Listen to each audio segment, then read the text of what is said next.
une arrivée consensuelle. Consensus à Et deux États. difficilement, voilà, on ne peut pas être d'accord sur l'idée d'un dialogue évidemment avec les sociétés. Ouais. Oui, Stéphane Peu. Enfin, si je peux me permettre, d'abord c'est une parole forte, et puis dans une période où la politique résonne particulièrement à nos oreilles en ce moment dans notre pays, ce que je pense, c'est une parole forte qui l'est d'autant plus que la politique est renvoyée à l'immédiateté de la gestion à court terme de la situation du pays, et ne se projette plus avec une vision à long terme, ce que je regrette. Mais on n'a plus aujourd'hui des idéologies qui structurent avec des projets de société de long terme. Et donc forcément, cette parole-là, elle vient comme une respiration nous rappeler que vers où va le monde, et vers où va le monde si on va décider unilatéralement, bien qu'il soit isolé, de décider que Jérusalem doit être la capitale d'Israël, ce qu'aucune instance internationale jusqu'à présent n'a reconnu, et il met de l'huile sur un feu qui couvre en permanence dans cette région. Quel poids le Vatican a-t-il réellement sur le monde? Nous allons y revenir dans la suite des informés de France Info. 20h50, toute l'info, Julie Smith. D'autres pays vont suivre, estime Benjamin Netanyahou, le Premier ministre israélien, qui se réjouit de la décision du Guatemala. Le pays transfère son ambassade à Jérusalem. Comme les États-Unis, les Palestiniens dénoncent ce soir un acte honteux. Les tensions toujours plus fortes, donc, alors que le pape François demande aujourd'hui la paix pour Jérusalem. Traditionnel message de Noël depuis le balcon de la basilique Saint-Pierre au Vatican. Le pape qui demande une reprise du dialogue face à 50 000 personnes venues l'écouter. Alexei Navalny appelle ses partisans à boycotter la présidentielle russe. Sa candidature rejetée aujourd'hui par la commission électorale.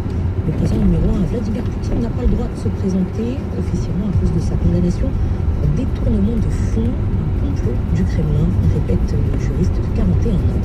En Russie, toujours le monsieur sport du pays, Vitaly Mutko, quitte momentanément la tête de la fédération de football. Il veut préparer sa défense. Il est effectivement soupçonné d'avoir organisé le dopage d'État, affaire qui secoue la Russie depuis 3 ans. Au début du mois, il a d'ailleurs été banni à vie des Jeux Olympiques. Une enquête ouverte à Trompe de Beauvoisin en Isère après la découverte d'un sapin de Noël incendié. Sapin installé devant la salle des fêtes en hommage à la petite Maëlys, disparue depuis le mois d'août. Sa famille a décidé aujourd'hui de porter plainte. France Info. Les informés, Guillaume Cao. Suite et fin des informés de France Info, avec autour de cette table Xavier Benamur, restaurateur, Stéphane Peu, député de la gauche démocrate et républicaine, Olivier Babot, économiste, et Patrice Moyon pour Ouest France. Le pape et son message aujourd'hui est ordi avec cette déclaration en faveur d'un état d'une cohabitation entre 2 États à Jérusalem. Est-ce que vous pensez que lorsqu'il prône ces 2 États dans cette région, est-ce que ça peut faire réfléchir des pays qui envisageraient de transférer leur ambassade à Jérusalem, comme l'ont fait Donald Trump ou aujourd'hui le Guatemala? Est-ce que vraiment ça peut, comme vous le disiez tout à l'heure, les Babot, infuser dans l'esprit des dirigeants par le biais des peuples? Moi, je pense que d'abord la parole du pape compte. C'est un État. Il a une représentation dans 179 pays, et ensuite il a une capacité surtout, puisque ce n'est pas une puissance militaire, à rapprocher des positions. Et c'est encore plus vrai évidemment au Moyen-Orient. Donc je pense que la parole du pape, elle peut jouer un rôle de médiation, et en plus il faut se souvenir que dans l'histoire, le pape, il suffit de se souvenir de Jean-Paul II avec la chute du communisme, c'est-à-dire que la diplomatie vaticane peut être efficace.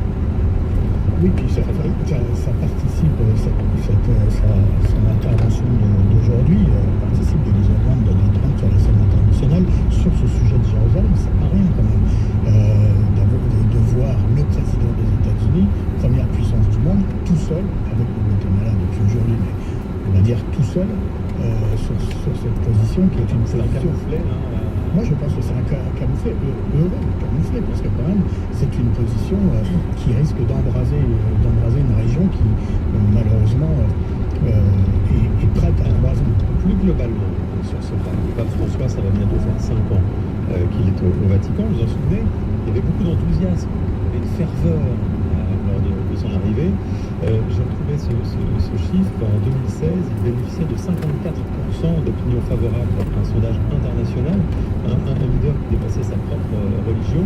Est-ce qu'aujourd'hui, vous sentez cette même ferveur pour le pape François, ou est-ce qu'en quelque sorte, il s'est installé dans le paysage? Et voilà, il est là, on l'écoute un petit peu. Alors, moi, je pense qu'effectivement, il avait ce côté. Alors, sur la question de Jérusalem, encore une fois, je vais juste 2 secondes. Trump dit qu'il va remettre. Alors, c'était déjà en 95, ça c'était le cas. Les États-Unis devaient installer leur ambassade à Jérusalem, donc ça n'a pas été fait. Aujourd'hui, il dit, alors Jérusalem Ouest, bien sûr, parce que Jérusalem Est, c'est effectivement les Arabes, mais Jérusalem Ouest, ça fait longtemps que c'est un état de fait, c'est la capitale d'Israël. Il y a les aides, etc. Non, mais dans l'état de fait, ils sont la Knesset, je ne vais pas rentrer dans les détails, on va pas refaire le débat sur Jérusalem, mais sur le pape. Est-ce que le pape François, aujourd'hui, c'est devenu, donc je repose ma question, une voix comme un bruit de fond? Alors, encore une fois, oui, moi je Est-ce que la ferveur est passée à l'enthousiasme? Non, enfin, très franchement, moi je ne crois pas. Alors, je prends toujours mon territoire qui est également un diocèse, Saint-Denis, avec une basilique, avec une grande tradition des prêtres ouvriers et des jésuites dans les quartiers. C'est partie de l'histoire de la banlieue ouvrière de la région parisienne. Et ce que je peux vous dire, c'est que tous les chrétiens et tous les catholiques en particulier que je rencontre, et ils sont nombreux sur Saint-Denis, sont très heureux d'entendre ce pape. Ils s'y reconnaissent parce que c'est un pape qui parle beaucoup des catégories populaires, qui parle beaucoup des migrants, qui parle beaucoup de la misère et qui replace, j'ai envie de dire, l'Église et le discours de l'Église sur ses fondamentaux et moins dans la complicité avec les pouvoirs en place, notamment les pouvoirs occidentaux. Oui, je crois que cette image positive, elle reste, parce qu'après, effectivement, le pontificat un peu traditionnel de Benoît XVI, il a vraiment imposé une modernité. Alors, il n'y a pas eu vraiment de réforme pour l'instant très éclatante, mais il faut bien se rendre compte que l'Église, elle est une espèce multinationale, on va dire spirituelle, avec différents marchés très différents. En Asie, beaucoup de mal à s'imposer face à des régimes qui rendent très difficile le choix, on pourrait dire, spirituel. En Europe, une déchristianisation massive qui continue à avoir lieu en réalité, avec une absence de prêtres, d'ailleurs, et ça, il n'y a pas tellement de solution. Disons qu'il vaut mieux en tout cas cette image d'un pape, on peut dire, plus moderne,